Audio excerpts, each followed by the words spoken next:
Welcome back to another RJ Talking Walking Dead. This is for The Walking Dead Season 8, Episode number 3. Alright, let's get to it, man. First of all, another pretty good episode. We're moving along with the war. It's getting a little heavy-handed. Everybody is doing what they're supposed to do, but everything was going pretty smooth. But now you see that the team is running into some problems. So, let me go over some of my thoughts that I thought about this episode. I did think it was pretty good, but did have a little bit of issue with it that was ticking me off a little bit. First of all, let's get right to it. Morales. I don't care that he was from Season 1. I don't think a lot of people cared that he was from Season 1. They brought him back. We thought it was going to be significant. Oh, I did. And it turns out, no, it wasn't significant at all. As a matter of fact, as soon as this episode came on, Daryl got his ass out of there like quick fast, right? Dead, gone. And there was no like meaning for it. But now there was somebody that commented on one of the things that said that they probably just brought him back so people can shut the hell up about asking about what happened to Morales. So if that's the case, then okay. But it did kind of work in the favor of the show. What it did wanted to show Rick, to see where you used to be and where you are now and what you've become, blah, blah, blah. So yeah, if they needed that to do that, succeeded. It worked because, you know, Rick did start to have a little bit more heart. Now, as for Rick, on that point, there was a time in Season 7, at the end, the whole point of this war was because of Rick finally decided that yes, Negan gotta go, all the saviors gotta go, we gotta go to war, anybody against us gotta die, period, zero, no more questions, right? And it seems like now that the war is actually here, it's only a few people who trying to hold true to that. Daryl, for one, zero fucks given, all episode, straight, didn't even care, right? We got a job to do, let's get it. Tara, same way. She arguing with Jesus about why we got to take these people hostage, bringing them back. We're supposed to be killing everybody. That was the point. Jesus talking about, well, we just can't get. Yes, you can. Okay, ain't no saving. There's no rehabilitation center. All right, there's no therapy. There's no counseling for these people right here. If you let them go, they will come back and kill you guys. Period. Now you want to take them over to the barnyard at the hilltop, and I'm surprised Maggie even went through with it, but okay, I guess she just couldn't be like, yeah, let's just kill them all at the gate. Like, that wouldn't be looking good, right? So alright, so now she gotta figure out what to do with all these damn people and keeping them on base. Now you already know that's a recipe for disaster, if you ask me, period, on that. So Jesus disappointed me a little bit in this episode, because man, it's like, alright Jesus, I know you know, he probably ain't really about that life, but he will kill you if he have to. But I mean, we at war, man. That is the point of war. So I'm sorry to say, but you disappointed me on there. Now, Jesus and Morgan got into it in the forest, which was a fight I did not see coming, but I was glad to see happen. I thought Morgan was gonna I thought it was gonna be a little bit more even, but it seems that Morgan is a little bit slower in his mental state right now, because Jesus got the best of him a lot. I mean, Morgan was kind of holding his own a little bit, that's true, but Jesus got it. He got all of them. He just let you know, like, I'm just playing with you right now, dog. Like, I could go ham, but I'm just like, look, I don't want to fight you. So I thought that was really really good point. Eric dying, we seen him get shot last episode. I thought he went on ahead and died there, but I guess I forgot. But okay, he kind of lived, you know. Aaron brought him to the tree, and he kind of like sat there. He probably knew he already knew he was dying anyway.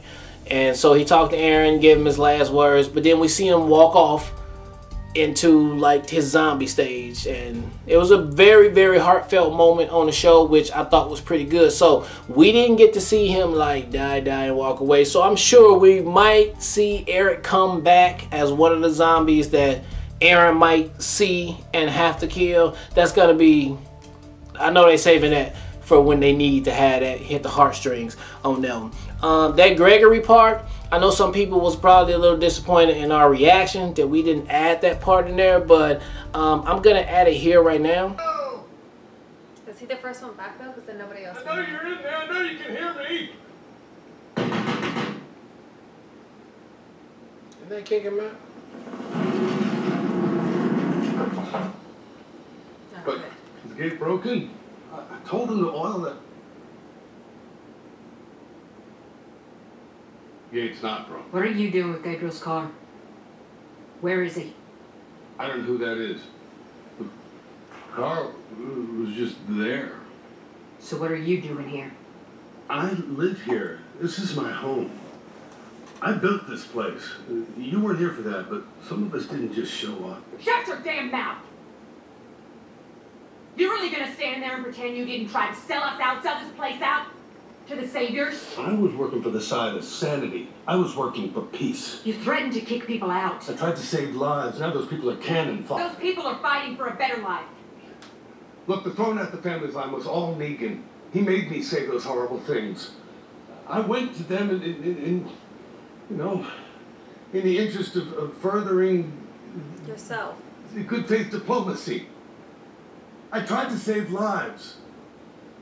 Some people, without opinions, colored by a preoccupation with vengeance, might call that heroic. You were looking out for yourself. You went there to betray us, to warn Negan that we were gonna fight. That's what you told Cal when you dragged him there. It's why Cal left you there. Cal is delusional. What the hell? Cal, come on, man, you dramatic. That thing with the sorghum pancakes, huh? You mean when you ate a little girl's pancakes? I did not eat those pancakes! Listen, for what it's worth, I did exactly zero harm to your cause. Negan already knew it, everything. Goodbye, Gregory. Wait, no, please! All right, I went there because I was scared, all right? I knew you were going to fight, and I didn't want to be complicit. Because I didn't think you could win. But I see now what you saw all along, that the saviors can't be reasoned I'm with. not gonna say anything. Yeah, I would just shoot him in the Fighting face. them is the only way. I mean, no, you ain't got to. Just leave him out there. I was I would wrong. Put him on his misery. I made a mistake, and I'm sorry. Please, man. Then you gotta clean it up, shit. We're all Just leave it. human beings with faults. Yeah, and but then you gotta hear him whining flaws outside the gate the whole time. fears. I'm gonna shoot him in the face. Is this who you are? Hey, have you no mercy? Have you no humanity? Have you no charity? Please, open the gate. Charity, humanity. Open your heart. Oh my god. Don't leave another human being out here to die. Oh my god. I would just start laughing. Let him in.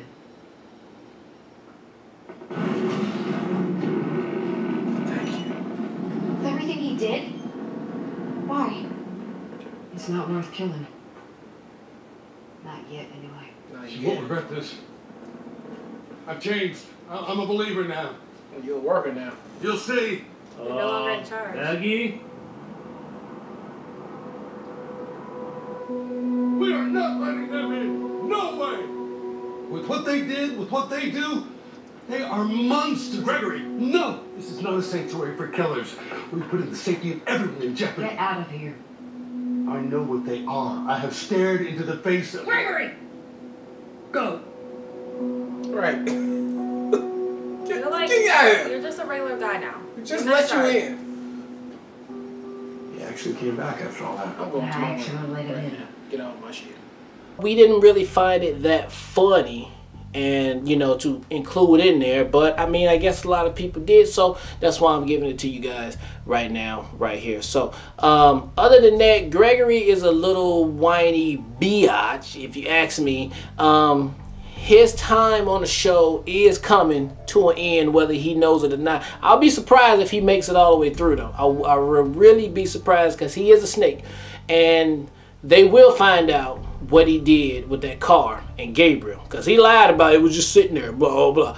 When they find out that you actually left Gabriel over there and you took the car, that's going to be like, I don't know what Maggie going to do with that. I don't know if that's enough to like off his ass right there or just lock him up somewhere. I really don't know. But I do believe that his death is probably going to be at a good point in the show where it needed to happen, or he was the sacrifice person that needed to be done. Like maybe the Saviors, like he went behind the back of Rick and them to work with the Saviors again, and then they double cross him and they kill his ass. Done. It'd probably be something like that. I don't think he's probably gonna die at the hands of Rick and them. Probably be more of dying at the hands of trying to double cross Rick and them and the team by working for Negan and them, and Negan is like dude, we ain't got no use for you no more, so goodbye. Right? So that's what I think is gonna happen with that.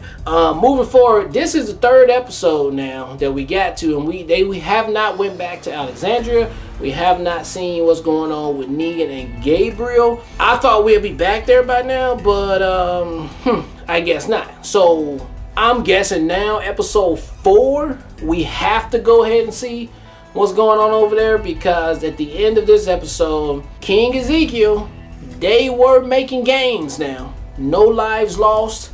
Everybody doing what they supposed to do. Straight up Rainbow Six up in that bitch. Killing everybody.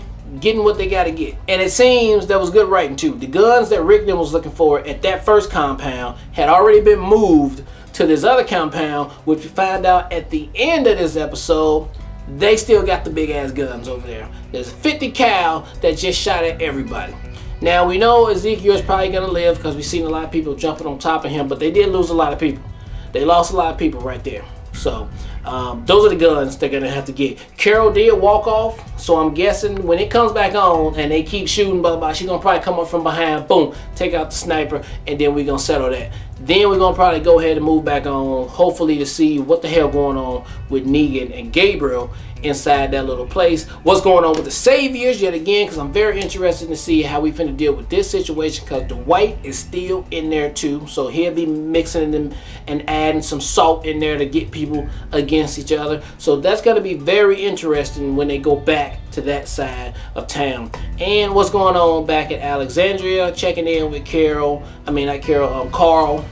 and Michonne. So we'll see what's up with that. But overall, I thought this episode was another pretty good episode. This season is moving along fantastically to me. So that's it for me, man. Until next time, people, we'll talk about episode 4. Peace out.